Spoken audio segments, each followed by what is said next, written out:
G'day there, I'm SnakeOfBacon. This is an unusual peanut-flavoured milk beverage, and this is Earth Defense Force 2025. Released in 2013 in Japan and 2014 for the rest of the world, this is the fourth main game in the Earth Defense Force series. Released a full 7 years since Sandlot's last one, Earth Defense Force 2017. The EDF, or SnakeOfBacon series, started off as part of the Simple series of games, published by D3. Among such other gems as Maxed Out Racing Nitro, Onair Chanbara, Demolition Girl, and Zombie vs. Ambulance. So, what's EDF 2025 all about? Well, you are a member of Storm Team, a squadron within the Earth Defense Force, whose job is to defend the Earth from giant alien insects and robots and other things, with your selection of hundreds and hundreds of ridiculously powerful weapons. You, soldier, have a job to do. Well, you see, the giant insects brought to Earth by the Ravagers have been hiding underground since their defeat 7 years ago. They're evolving at an alarming rate, and the Ravagers are preparing another full-scale invasion of Earth. Use your ridiculously powerful weapons to blow them up. There you go, that's most of the plot. There is a tremendous amount of content in this game. 85 missions on 5 difficulties with 4 soldier classes. That'll keep you occupied for a while. There's hundreds and hundreds of weapons for each class, and the only way to get the best ones is to play on the higher difficulties. So it's a game about progression, really. You will constantly be growing stronger. The only way to get more health is to pick up those little red armor boxes that are dropped from enemies. Same way to get more weapons. There's no shop, there's no buying stuff, there's no XP grinding. You get tougher, you get stronger guns, and you have a lot of missions to get done. And you can go at it at any pace. You can play the whole game in split-screen co-op, or 4 players online, which is great if you can find anyone. Last time I looked, I could count the number of players online on my fingers. Which is a shame, because this is an extremely fun game. The back of the box said unstoppable shooter satisfaction for a reason. Over 120 hours in, the game still shows no sign of stopping. There is an endless amount of things to do. It's a low-budget game, alright? It's not big Hollywood thrills. To be honest, a lot of the parts of the game are really quite a mess, but they're a fun mess. Bugs are messy. It's supposed to be this way. Most of the time, the game chugs along at a pretty low frame rate with quite a bit of slowdown. And I know there are some people out there who'll go, "Oh, I can't hit 120 frames per second, it's completely unplayable. How can I look at this disgusting mess?" But really, I don't really mind at all. It'd be nice if it ran smoother, but given how much stuff is going on at once, I don't really mind. And this is from someone who loves high frame rate stuff and would always prioritize it over resolution. You can turn off screen vibration if you want, but I think it adds to the experience. Yeah. The whole tone of this game it's kind of like a mix between Starship Troopers, The War of the Worlds, and cheesy Godzilla movies. Most of the dialogue from your fellow soldiers is either, screaming their battle cry of "Arrgh!" or chanting EDF, or talking about how that other soldiers owe them the most expensive thing on the menu when they get home from this. And everything you'll hear from your commander, voiced by Richard Epcar, is pretty much just kill the enemies. That's all you really have to do. Almost every mission is just about you killing all the stuff. It's simple and it's incredibly fun, which is pretty refreshing because the EDF game that I'd played before this, Insect Armageddon, while it was interesting in its own way, I got a bit bored of the objective-based missions and preferred this kill all the things approach. Even with the much simpler objectives, this game manages to have a lot more variety than Insect Armageddon and a whole lot of other games, by having varied environments and lots of enemy types. These are Hectors. They're big robot things with big annoying particle stream cannons.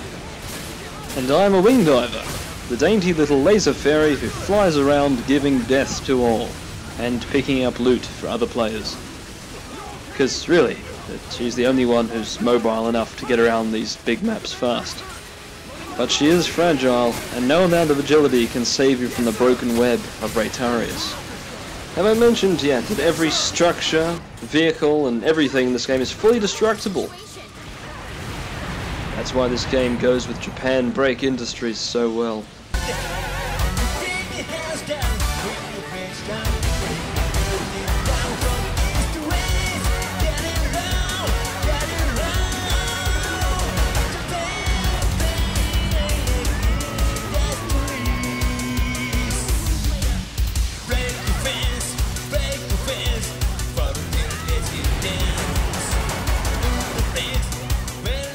Alright, if I don't stop that now, I maybe never will, and I don't know how much copyright trouble I'll get into. Anyway, you don't have to stop while you're playing because at any time during the game, you can hit your PS button and play any song stored on your PS3. The in-game music is great too, but sometimes you want something different. Don't know about the custom soundtracks on the 360 version? Don't know how that works. Not my console, out of my jurisdiction. Have I convinced you yet that this is the greatest game of 2014? If not, I recorded 3 hours of footage, so there's plenty more stuff I can show you. Like this! You haven't seen split screen yet, or Air Raider gameplay. The Air Raider can call in vehicles and airstrikes, place weapons, and shoot little sticky bombs with his limpet gun that he can detonate at any time.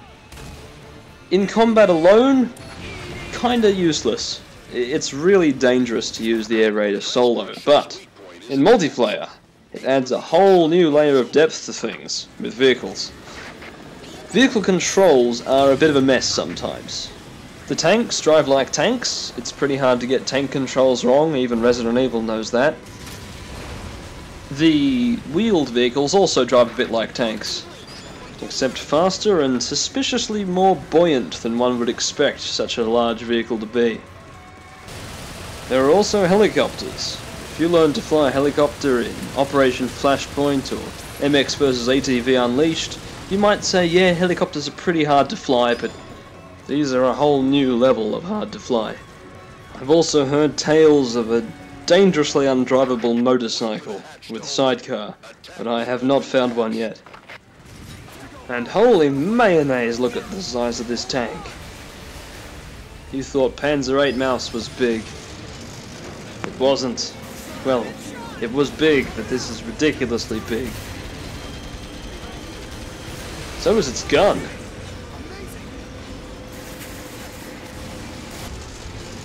But even a tank of unprecedented size like this is nothing compared to the huge walking fortress I'm fighting against here, which is just a sub-boss.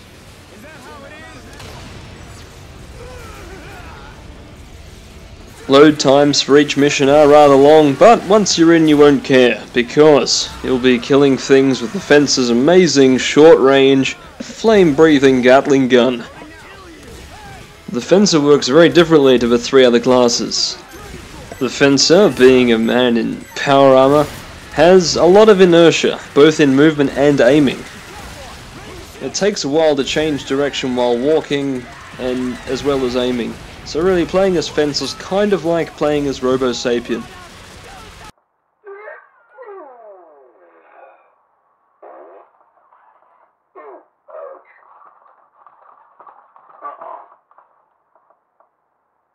But Robo Sapien refuses to comply. He walked once, just moments before I started filming, but won't walk now. Fencers aren't all slow though. You can exploit the shield bash and the hammer or spear dash to make yourself the fastest class on land. Earth Defense Force 2025 has a breakfast buffet of content. Actually no, at a breakfast buffet I'm only interested in Eggs Benedict. But almost every part of Earth Defense Force 2025 is delicious. It's a low print run game, so finding yourself a physical copy may be pretty tricky. There are digital copies of the game available on the PSN store and the 360 marketplace at various prices around the world.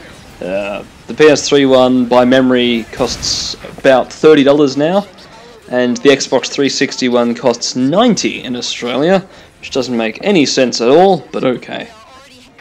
Destroy the tunnel exit, you giant insects. We won't let you above ground. We'll unleash all our forces. We won't cut them any slack. The EDF deploys. This game needs your help. Go buy it. Go rescue it from its shrink wrap. Go forth and play this game. And if you want to play it online and no one's around, you tell me, and I will get around. Round, round, get around. I get around. No, now is not the time. Where was I? This game is going to come to the PS4 pretty soon, an upgraded version called EDF 4.1. Look it up. I hope it makes it out of Japan.